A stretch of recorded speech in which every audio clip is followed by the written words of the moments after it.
আসসালামু আলাইকুম। টান টান উত্তেজনাকর ম্যাচে ফরচুন বরিশাল হারার পর ফরচুন বরিশালের ক্যাপ্টেন তামিম ইকবালের যথাযথই মেজাজটা চরম খারাপ।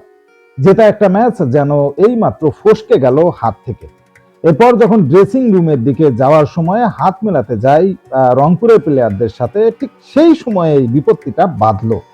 তামিম ইকবাল সাধারণত একটু শান্ত স্বভাবেরই, কারোর সাথে অকারণে ঝগড়া করার লোক তিনি নন, কিন্তু শেষ পর্যন্ত মেজাজ হারালেন। কেন মেজাজ হারালেন সেটা আসলে অনেক বড় প্রশ্ন।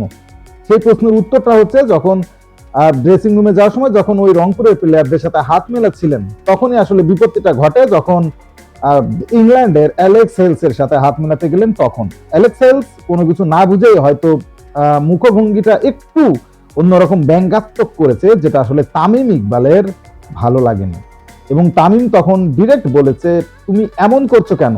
যদি কিছু বলার থাকে মুখে বলো, বি এ ম্যান। এইটা শোনার পর অ্যালেক্স হেলস যেন আরো উত্তপ্ত হয়ে গেলেন। তিনি আরেকটা কি বাক্য বলেছেন যেটা আসলে তামিমের ভালোই লাগেনি। এরপর তামিম আসলে অ্যালেক্স হেলসের দিকে তেড়েই গিয়েছিলেন। ভিডিও ফুটেজ দেখে যেটা বোঝা গেছে, তেড়ে গেছেন তার দিকে। সেই সময় রংপুরের টিম ডিরেক্টর তামিমকে ঠেকিয়েছেন, যাতে আসলে ঘটনাটা যতদূর গেছে ওই পর্যন্তই থাক, এরপরে আর বাড়ানোর দরকার নাই, এমন হিসাব করেই কিন্তু সে সঠিক কাজটাই করেছে। আমার কাছে মনে হয়েছে তানভীর সাহেব সঠিক কাজটাই করেছেন, তা না হলে আসলে আরো বড় কিছু হতে পারত। তো এর পরবর্তীতে যখন নাফিস ইকবাল ওখানে ছিলেন, নাফিসকে যখন সাংবাদিকরা প্রশ্ন করে, নাফিসও বলেছে যে আসলে এমনটা হয়, নার্ভনেস ধরে রাখা কঠিন, একটা ম্যাচ হারার পর মন মানসিকতাও খারাপ থাকে, সব মিলিয়ে আসলে তিনি বলেছেন যে আসলে ওটা তেমন কিছু একটা না। এরপর যখন রংপুরের ক্যাপ্টেন সোহানু ওখানে ছিলেন, মূলত তিনি ম্যাচ শেষে তামিমের সাথে হাত মেলাতেই গেছিলেন, তবে বিষয়টা বুঝে উঠতে পারেননি। তিনিও বলেছেন, আমি আসলে বিষয়টা ওইভাবে জানি না, তবে ঘটনা যেটাই হোক হয়তো খুব বেশি কিছু না, আমি ড্রেসিং রুমে গেলে হয়তো বোঝা যাবে। তবে মূল ঘটনাটা যেটা জানা গেছে সেটা আসলে অ্যালেক্স হেলসের মুখ থেকে জানা গেছে, তিনি আসলে চলে গেছেন দুবাইতে তার পরবর্তী টুর্নামেন্ট খেলার জন্য। এ পর্যন্তই আসলে রংপুরের সাথে তিনি তার চুক্তি ছিল এ পর্যন্ত, এবং যাওয়ার আগে সাংবাদিকদের সাথে তিনি কথা বলে গেছেন। এবং তামিমের এই আচরণে অ্যালেক্স হেলস আসলে বিব্রত, এবং তামিম যে ধরনের রিয়াক্ট করবে সেটা আসলে অ্যালেক্স হেলসও বুঝে উঠতে পারেননি। এবং তিনি কিন্তু বলেছেন যে তিনি কিছুই বলেননি, এমনটাই বলেছেন যে তিনি কিছুই বলেননি, কিন্তু তামিম যে রিয়াক্টটা করেছে সেটা আসলে অ্যালেক্স হেলস ভালোভাবে নেননি।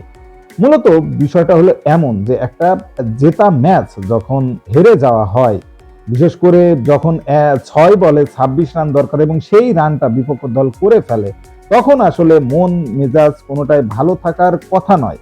আমার কাছেও যেটা মনে হয়েছে, অ্যালেক্স হেলস নিশ্চয়ই এমন কিছু করেছে, যেটা মুখভঙ্গির কথা বলা হয়েছে, যে অর্থাৎ ব্যঙ্গাত্মক কোনোভাবে মুখের আচরণ করেছে, যেটা আসলে হয়তো সে ফান হিসেবেও করতে পারে, কিন্তু তামিম সেটা আসলে তাৎক্ষণিক রিয়াকশনটা তার ভালো লাগেনি, এবং এটা ভালো লাগার কথাও নয় আসলে। এবং এমনও নয় যে তামিমের বন্ধু অ্যালেক্স হেলস। সব মিলিয়ে আসলে মাথাটাও হয়তো ঠান্ডা রাখতে পারেনি তামিম। এই জিনিসগুলো আসলে তারও বোঝা উচিত ছিল যে একটা দল হেরেছে এবং যেটা ম্যাচটা ছিনিয়ে নিয়ে গেছে, মূলত সোহানি যেটা ম্যাচটা ছিনিয়ে নিয়ে গেছে রংপুর বরিশালের কাছ থেকে, সেখান থেকে আসলে বরিশালের ক্যাপ্টেনের মাথা ঠিক থাকার কথাও নয়। বরিশাল প্রথমে ব্যাট করতে নেমে 197 রানের বড় একটা টার্গেট ছুড়ে দেয়, যেখানে মায়ার্স 29 বলে 61 রানের একটা ঝকঝকে ইনিংস খেলেছেন, ঝোড়ো ইনিংস। মায়ার্সের ইনিংসটাকে বৃথা করে দিল নুরুল, মাত্র 7 বলে 32 রান করে 3-4 3 ছক্কায় দুরন্ত এক ইনিংস খেলে হারা ম্যাচটা জিতে গেল, এবং বরিশালকে হারিয়ে তারা জানান দিল যে তারা চ্যাম্পিয়ন হতেই এসেছে।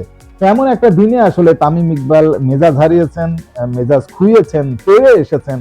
এগুলো আসলে এগুলো একেবারে ম্যাচ পরাজয় মেনে নিতে পারেননি বলেই এই ঘটনাটা জন্ম হয়েছে। সব মিলিয়ে আসলে তামিমেরও আরো মাথা ঠান্ডা রাখতে হবে ইন ফিউচারে। তামিম এবং অ্যালেক্স হেলসের এই যে গ্যাঞ্জামের যে বিষয়টা, এটা আসলে আপনারা কিভাবে দেখছেন কমেন্টসে জানান। আর স্পোর্টসের সর্বশেষ আপডেট জানতে স্পোর্টস ওয়াচ চ্যানেলটি এক্ষুনি সাবস্ক্রাইব করে বেল আইকন বাজিয়ে দেন।